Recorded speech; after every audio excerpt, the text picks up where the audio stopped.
Hello and welcome to Nile TV International's continuous coverage of the U.S.-Israel war on Iran, now 80 plus days.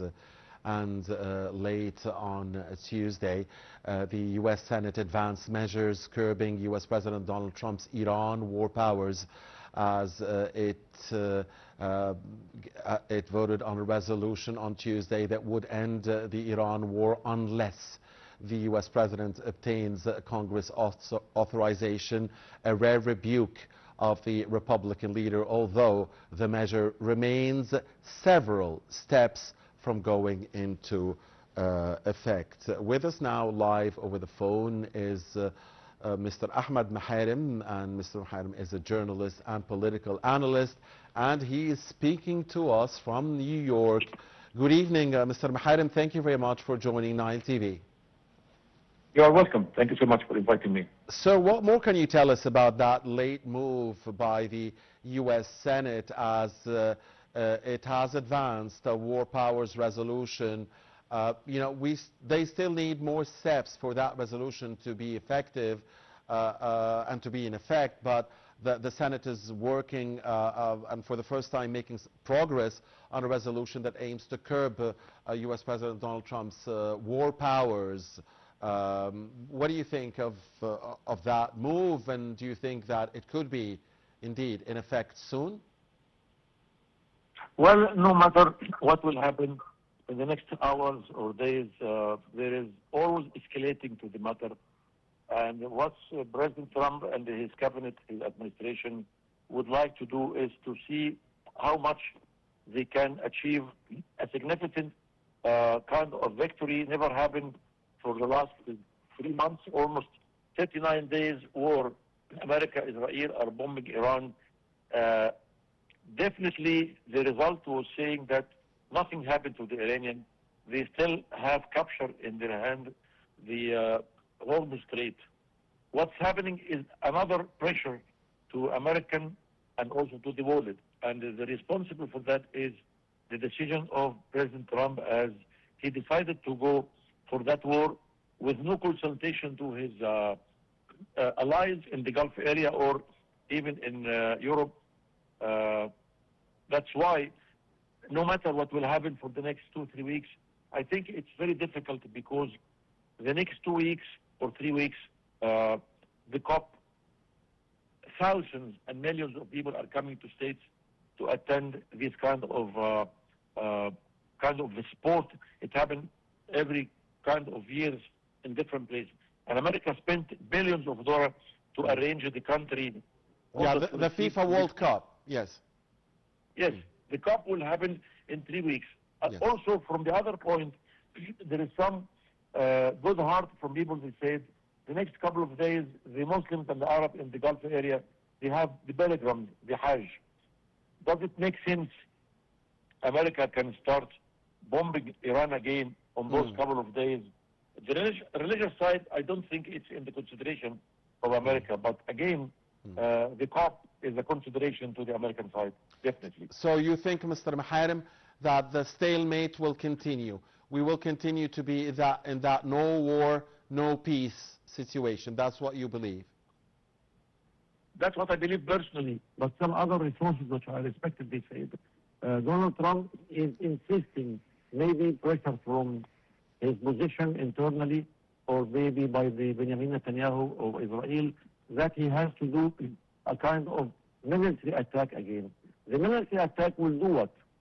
For the last 39 days battle, they demolish a lot of civil and military areas in Iran, but then still Iran alive, and they're still doing what they're doing in the Hormuz Strait. What happens if the strike will start again to attack Iran? There is more damage. But again, the result, the Hormuz Strait will be still on the hands of Iran. Right. Mr. Maharem, the U.S. President said that he was very close to ordering the military to conduct a strike on Iran, but that he had delayed that potential strike at the request of the Emir of Qatar, the Saudi heir to the throne, and the Emirati president.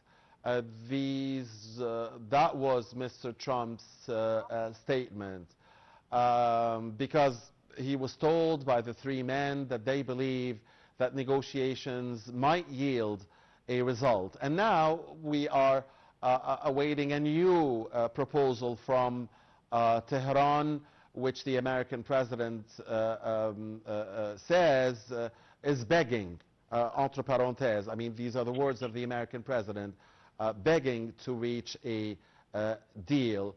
We are in times of uncertainty, really. Again, what is your best guess as to what's really happening and what will happen in the upcoming few days? We're not going to take it weeks or months because no one can really predict. But yeah, you said at the outset that no one can even predict the next few hours. But I want from you an educated guess, if you will, as to what are the bigger probabilities. My opinion is America are not actually sure what is the best for them to do. And the critical point is the Gulf states, the three countries you mentioned, are very important allies to the America years ago, centuries. And they are the one, they paid billions of dollars to accommodate the facilities, military facilities of America on their ground. And you know exactly what happened for the last 39 days war. Now, listen, I think Mr. Trump, President Trump, has to listen to those very important allies, because they told him immediately and clearly, if you're going to bomb Iran again, that we will be in trouble, and we don't have any personal interest in that war. So you have to consider. I think it could be a pressure from the Gulf states. It could be, I hope, that it will make President Trump to think again that the result will not be on his favorite. Okay. We've seen a UN Security Council meeting on Tuesday, Mr. Maharem, tackling the situation in the Middle East, and all members of the Security Council naturally condemned, of course, the attacks on the Emirati nuclear power plant, the Baraka nuclear power plant, and the Emirates said the attacks came from Iraq, not from Iran, but from Iraq rather, from where some proxies, some Iranian proxies are working. And the IAEA chief, Mr. Grossi, warned that such attacks could bring great damage to the entire region. And the Russian representative to the UN Security Council warned of what he called double standards, because he said that while Moscow indeed does condemn that attack against the Emirati nuclear power plant, what about the Bushehr nuclear power plant in Iran that has been targeted more than once and that could also cause a major environmental catastrophe for the region? So your comment on what's going on at the Security Council. Well, that's a very important question. The Security Council has a target to do.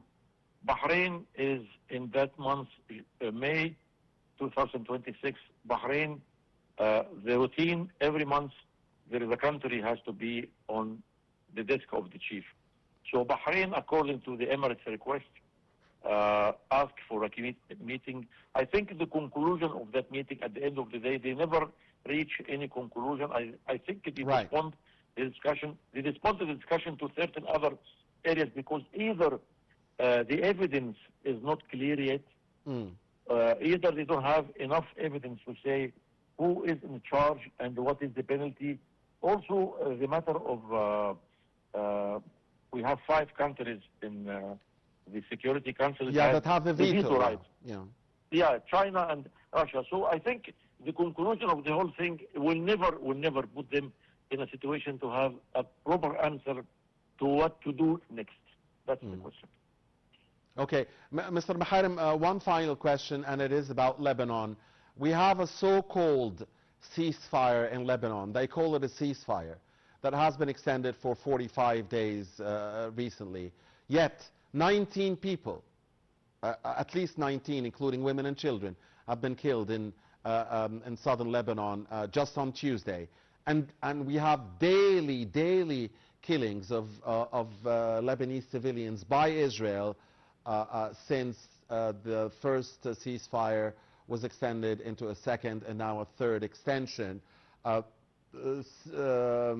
seemingly similar to the Israeli violations in the Gaza Strip, where since the Sharm el-Sheikh deal was reached in October, we've also seen daily killings by Israel of Palestinian civilians. Do you think the ceasefire will hold in Lebanon? Its relationship to the U.S.-Iran situation and its effect on the potential continuation of the Beirut-Tel Aviv talks sponsored by Washington? Well, actually, this ceasefire is a kind of false ceasefire. Nobody can expect that 1.5 million Lebanese have been moved from their homes, and they moved to certain other schools and places to be shelter for them, while their houses have been demolished. That means that there is no hope for them to come back in a certain time. What Benjamin Netanyahu is trying to do, there is more pressure on Lebanon in order that Iranian can do something different. Nobody can question Israel of what they're doing. Nobody has questioned before Israel and what they have done in Gaza. But the future actually will not be exactly as it is easy as Israel is expecting. All right. All right. Indeed. I mean, Israel has not been held accountable. It has not been held accountable yet for the genocide war it conducted against Palestinians in Gaza. More than 72,000 Palestinians fell martyr, many of them women and children, and the overwhelming majority of them civilians. And still, the violations are taking place against Palestinians in Gaza and in the West Bank and in occupied East Jerusalem. But only the public opinion, Mr. Maharem, I guess, only the global public opinion has held Israel accountable, but it seems not the governments of the world. What do you think? Well, the public opinion in European countries and even in the States has, right now and in the future, very high level consider pressure to their governments. I mean, we have seen what's happened in Europe. If you remember what happened last week in Spain, yes, still Palestine on the mind of people. And I think within the state as well, there is so many young generation in the colleges and universities are trying to find out what is the truth. Truth has to be discovered clearly someday. All right. On that note, we thank very much our dear distinguished guest talking to us from New York, Mr. Ahmed Maharem, the journalist and political analyst. Thank you very much, Mr. Maharem, as always, for your time and your insight. And thank you, ladies and gentlemen, for tuning in to Nile TV. Please don't go far. In some 22 minutes from now, we'll be back with another 9 News updates.